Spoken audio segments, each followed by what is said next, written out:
మిమ్మల్ని ఒకటే కోరుతున్నా, వైఎస్ఆర్ కాంగ్రెస్ పార్టీకి డైరెక్ట్ గా ఇండైరెక్ట్ గా మనం పనులు చేసే పరిస్థితి ఏ స్థాయిలో కూడా రాకూడదు.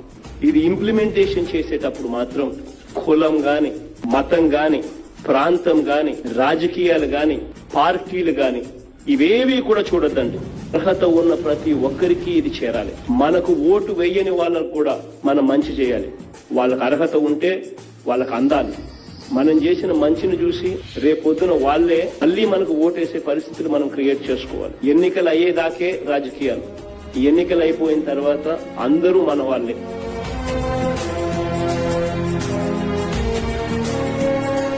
మోస్ట్ ట్రాన్స్పరెంట్ గా నాకు ఓటు వెయ్యని వాడైనా పర్వాలా, if that man is eligible for a house patta, he should be given.